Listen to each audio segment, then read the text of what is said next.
किसान और उसके बेटे। एक छोटे से गांव में रहता था एक किसान अपने 4 बेटों के साथ। बूढ़ा किसान हमेशा चिंतित रहा करता था। उसके बेटे हमेशा आपस में लड़ते झगड़ते रहते थे। किसान ने कई बार उनको समझाया, पर किसी ने भी उसकी बात नहीं माना। हमेशा अपने पिता की बात को टाल दिया बिना आदर किए। चारों भाई एक दूसरे का साथ कभी नहीं देते थे। किसान और बूढ़ा हो गया और उसके 4 बेटे अभी भी वैसे के वैसे ही रहे। किसान अपने बेटों को लेकर बहुत परेशान हो गया। अतः उसने सबको एक सबक सिखाना चाहा। एक दिन किसान ने अपने 4 बेटों को अपने पास बुलाया।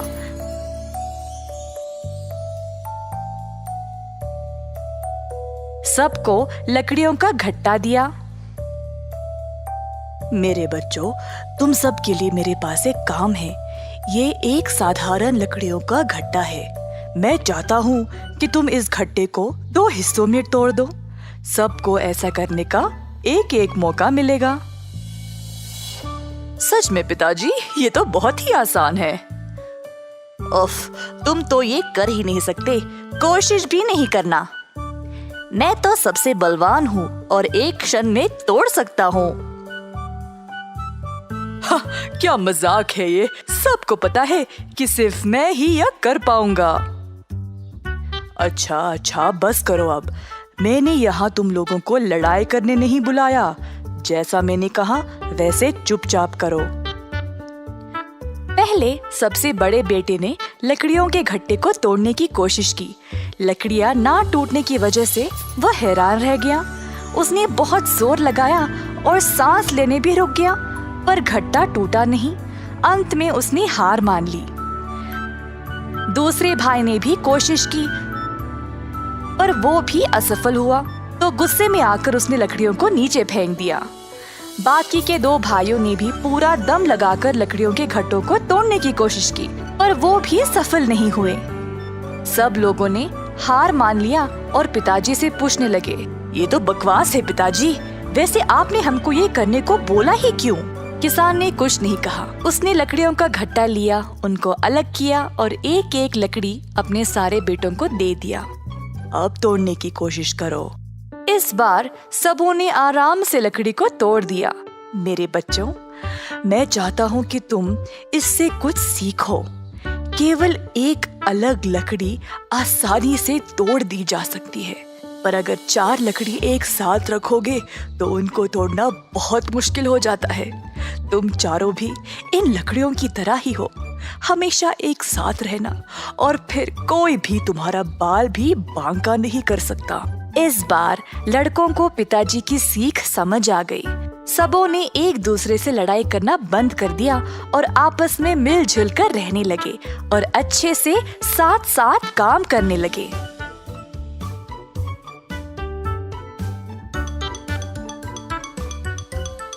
चार बेटों को ये एहसास हो गया था कि एकता में ही बल है।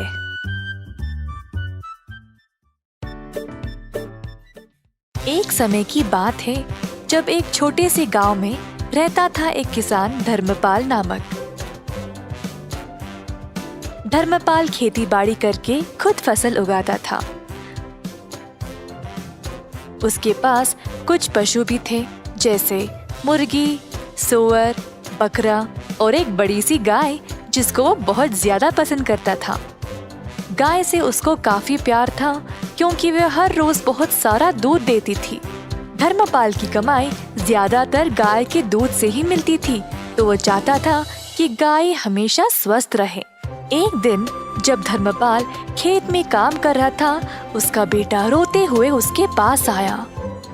बापू, बापू, जल्दी आइए। क्या हुआ बेटा? गैया बीमार हो गई शायद, जमीन पर पड़ी है और अजीब आवाजें निकाल रही है, दूध भी नहीं दे रही है।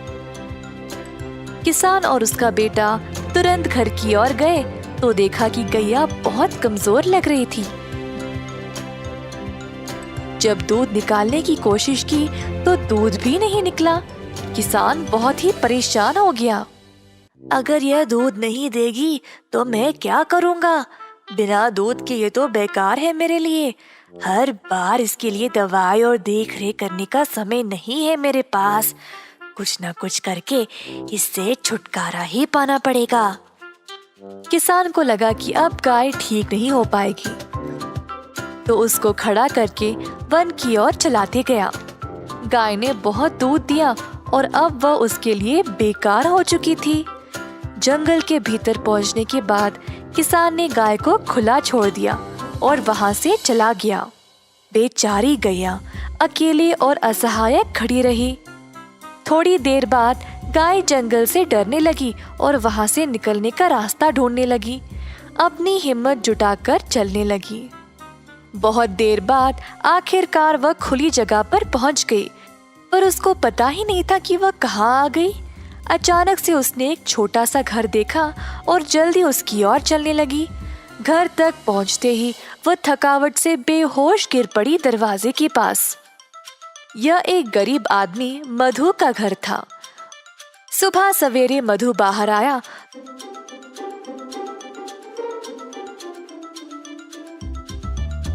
तो उसने गैया को अपने दरवाजे पर देखा। गैया बहुत बीमार लग रही थी और मधु को उसकी यह हालत देखकर बहुत दुख हुआ। उसने अपनी पत्नी को बुलाया मदद के लिए।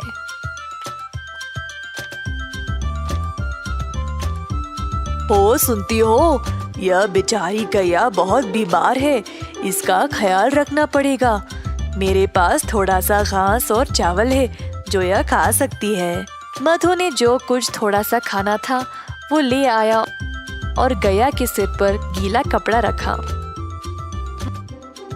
मधु और उसकी पत्नी ने बहुत दिनों तक गैया का ख्याल रखा और धीरे धीरे गैया की हालत बेहतर होने लगी। जल्द गाय अपने आप चलने लगी। मधु गैया से बातें करता था, रोज उसको खिलाते हुए। गैया को भी मधु से बहुत लगाव हो गया। एक दिन जब मधु घर के बाहर सफाई कर रहा था, गैया उसके सामने आ गई। अपना पैर जमीन पर पटका और मजबूती से खड़ी हो गई। पहले मधु को समझ नहीं आया, फिर उसको लगा कि शायद वो दूध देना चाहती है। मधु ने एक मटका लाया और गाय से दूध निकालने लगा। इतना सारा दूध देखकर मधु खुशी से झूम उठा। जल्दी वह अपनी पत्नी को दिखाया। देखो क्या हुआ आज, गौ माता ने दूध दिया है। हम इसको बेचकर अच्छा पैसा कमा सकते हैं। ये तो कमाल हो गया जी, प्रभु ने हमारी प्रार्थना सुन ली। ठीक है, आप जल्दी बाजार जाइए और इसको बेचकर पैसे ले आइए। आज रात हम घर पे दावत करेंगे। तो मधु गया बाजार और दूध बेचकर अच्छा पैसा कमाया।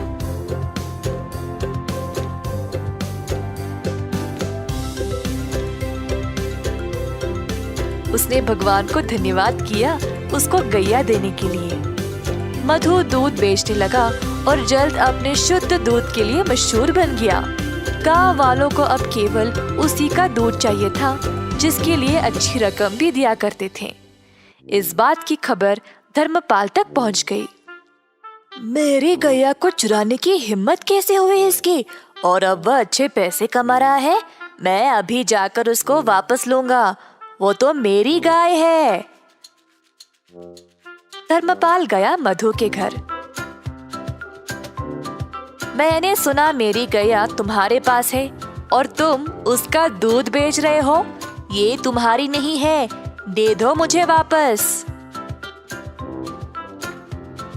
यह सच नहीं है, गाय बहुत बीमार थी और मरने वाली थी। तुमने इसका ख्याल नहीं रखा, पर मैंने इसको ठीक किया है, तो यह मेरी है। तुम गाय को वापस नहीं ले सकते।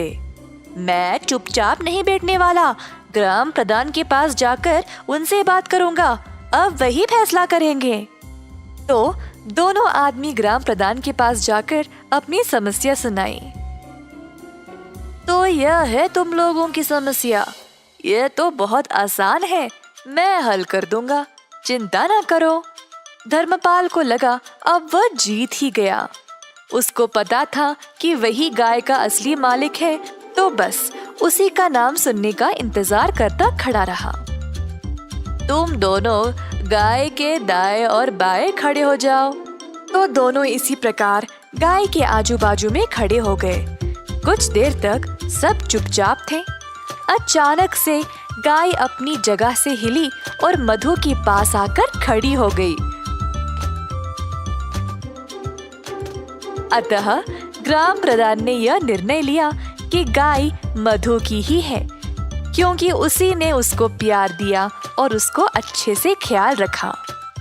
अब गैया ने अपना मालिक खुद चुना है, तो मैं इसकी इच्छा टाल नहीं सकता। मधु, ले जाओ अपनी गाय को। मधु बहुत खुश हो गया और गैया को अपने घर ले चला। धर्मपाल निराश होकर पछताने लगा कि उसने गैया को पहले जाने ही क्यों दिया था। इस कहानी से हम यह सीखते हैं कि कठिन समय में अपने वरदान को ऐसे ही जाने ना दें। आपके पास जो है उसको हमेशा महत्व दें।